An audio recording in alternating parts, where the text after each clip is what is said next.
Good morning, Foundation family, and welcome to our first ever episode of Foundation Kids School at Home. As I'm sure some of you heard yesterday, school is canceled for the rest of the year.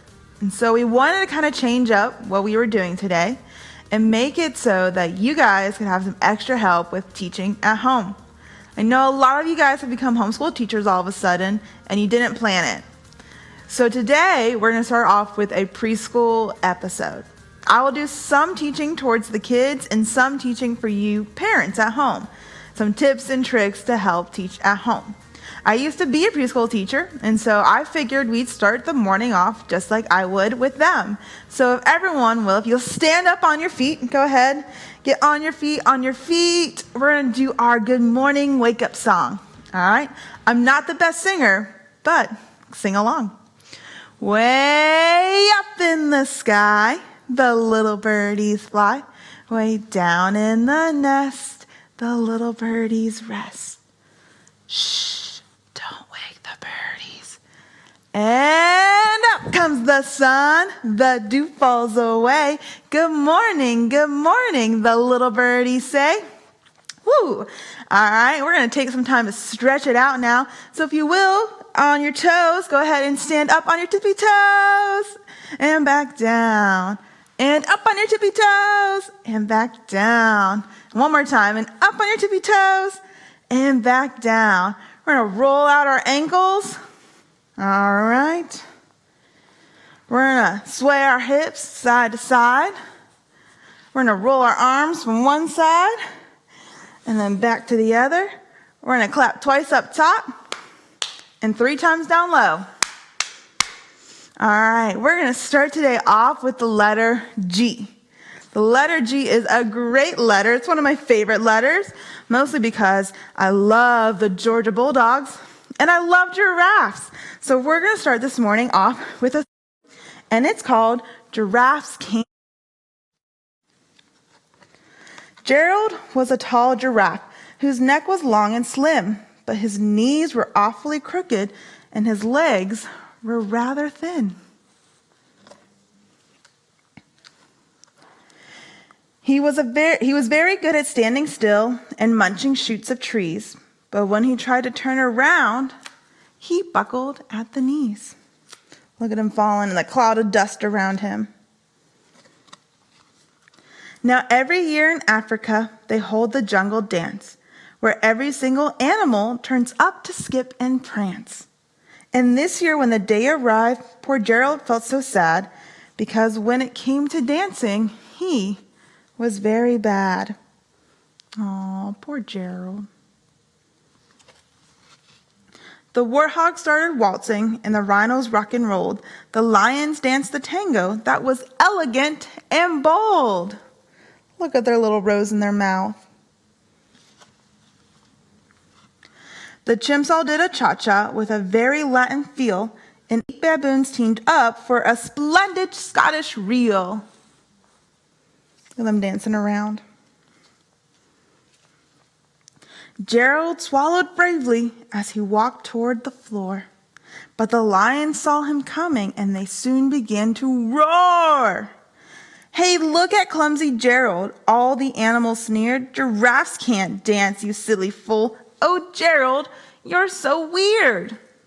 That wasn't very nice, was it? Gerald simply froze up. He was rooted up to the spot. They're right, he thought. I'm useless. Oh, I'm such a clot.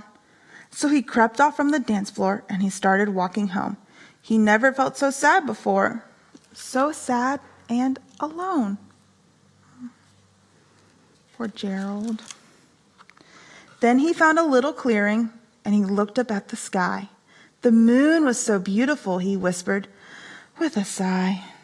Excuse me, coughed a cricket, who'd seen Gerald earlier, but sometimes when you're different, you just need a different song. Listen to the swaying grass, listen to the trees. To me, the sweetest music is those branches in the breeze. So imagine that the lovely moon is playing just for you. Everything makes music if you really want it to.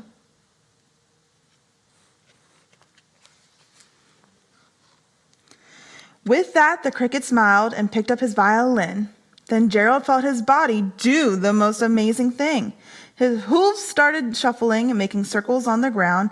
His neck was gently swaying, and his tail was swishing around. Oh, look at that tail go.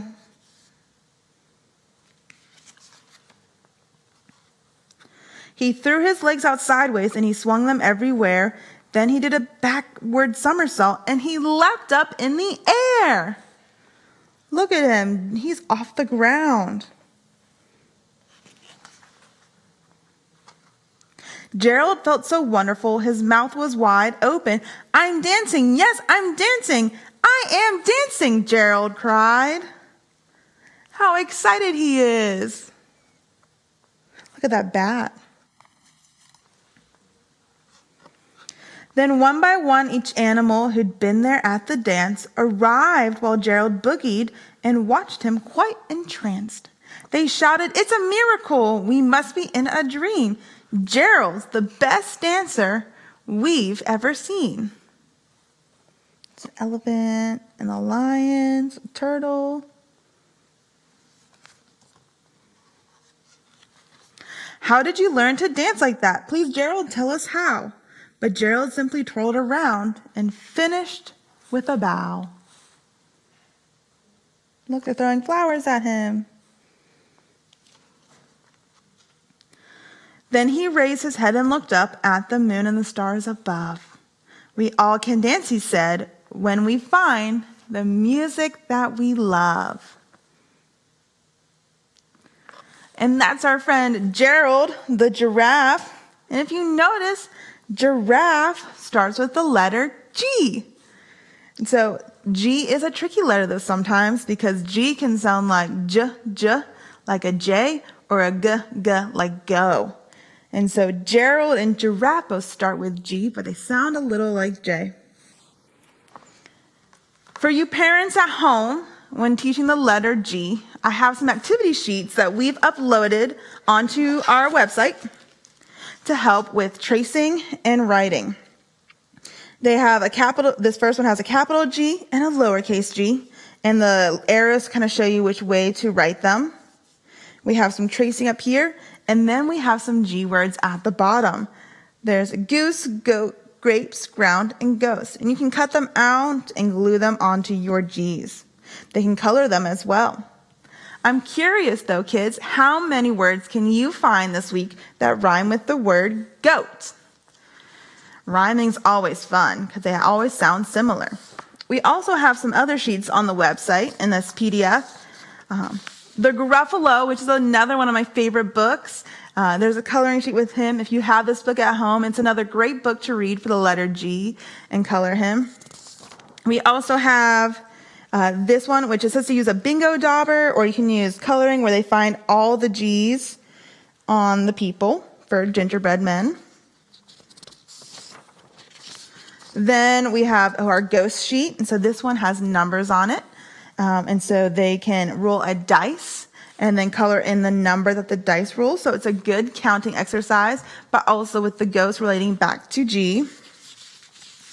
And then this one's one of my favorite sheets to work from. They can find the upper and lowercase g up here. They're going to color in the pictures that start with G and not the ones that don't start with G.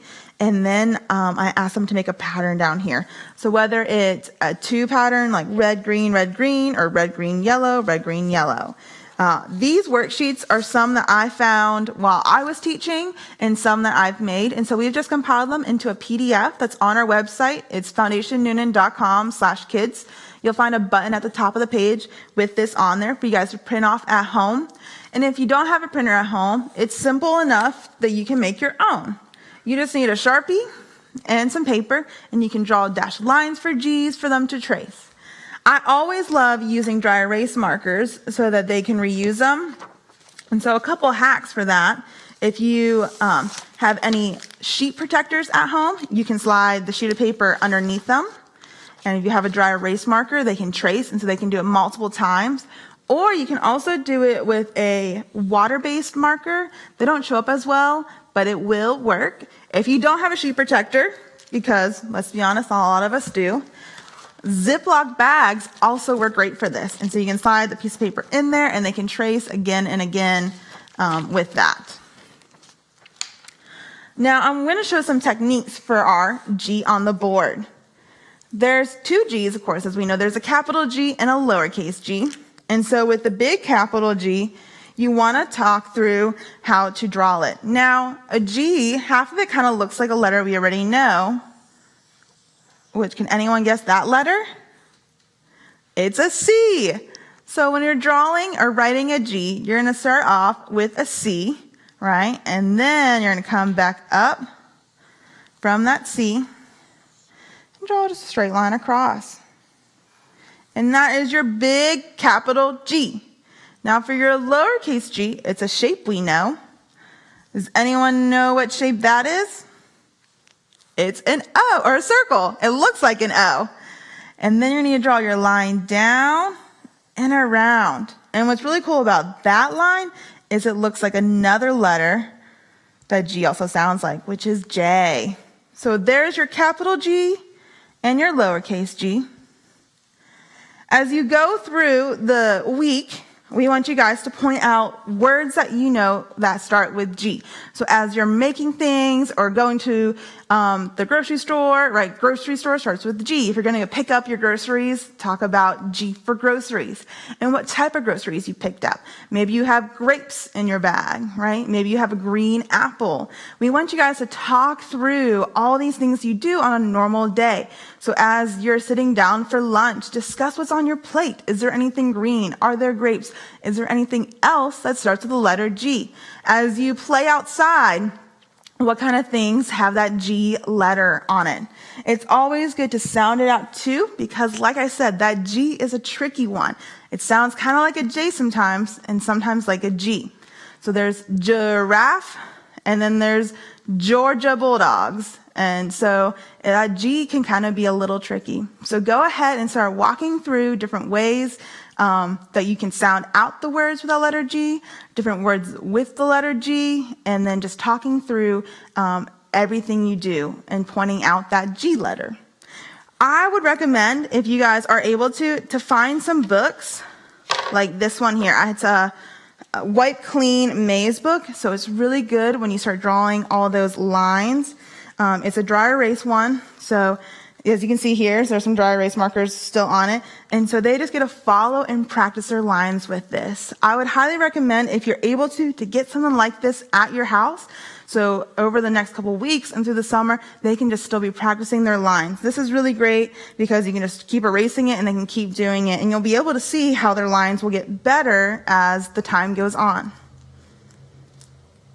All right, well, that's all we have today for our pre-K lesson. We hope you've enjoyed learning about the letter G, and we hope you'll go ahead and point out some G things as you go through your day. We can't wait to see you guys. Until next time, see you later.